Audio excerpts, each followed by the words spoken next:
Toyota kami asli Oromo, dubartii Oromoo, seenaa Oromoo keessatti bilisummaadhaaf qabsooftee namni du'itti faradame dubartiin Oromoo isheen hangafaa asli Oromooti.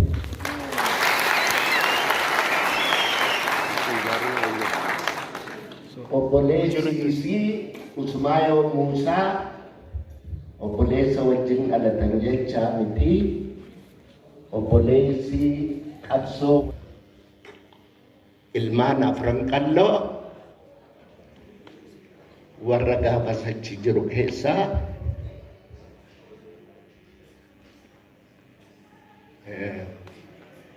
wanni nama qaanessu al tokko tokko Oromoo ta'uun wanna nama qaanessu baay'ee nama qaanessa. Kana jechuu silaa hin fedhu jedhamuu qabaaf malee. Gaafa Usmaayoo Muusaa karchallee jiru meeqan keessani kan guyyaa tokko dhayxanii fuula isaa argitanii beektan? Kan immoo namichi kun ilmaan qabaayee niitiin isaa maal keessa jirti, ijoolleen isaa maal keessa jiru jettanii kan beektan?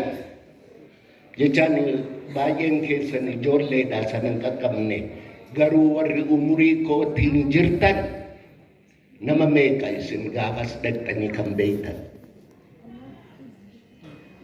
Usmaayoo Muusaa har'aas mana hidhaa jira. Usmaayoo Muusaa ta'uun qabu. Oromoon har'aas mana hidhaa jiru. Ijoollee isaarraa hidhamee mana hidhaa Oromoon jiru lakkoofsa tokko lama miti. Kan ijoolleen isaa ilmaan isaa agabuu bulaa jiran tokko lama miti. Har'a hoo dhaqanii gaafattu isa dhukkubsatee gargaarsa dhabe bara sanarraa kan ka'e dhukkubsataa warra ta'e har'a hoo gaafataa jirtu moo sirbuudhaaf dhuftan? Guyyaan har'aa guyyaan Usmaayoo Muusaa kun barumsa isinii taati. Usmaayoo Muusaa kun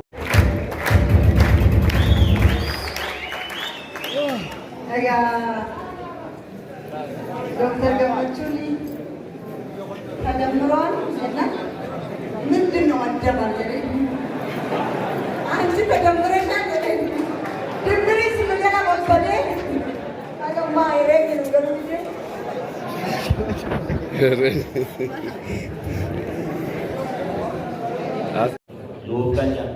Lukaja iddoo nagaa tolle iddoo nagaa nu haa bulchu sababii nu haa oolu biyyi kun biyya nagaa haa ta'u keessa nagaa nu haa jiraachisu jabbiin kanaa dhaataa ilmoon kan abbaa haa ta'u niitiin kan dhirsaa haa taatu lafti kan abbaa haa ta'u bulaa horaa jiraadhaa barri kun mee bara alamiin isinii haa ta'u mee barri kun ga'ee jedhee nu haa dhiisu mee barri kun ga'ee jedhee nu haa dhiisu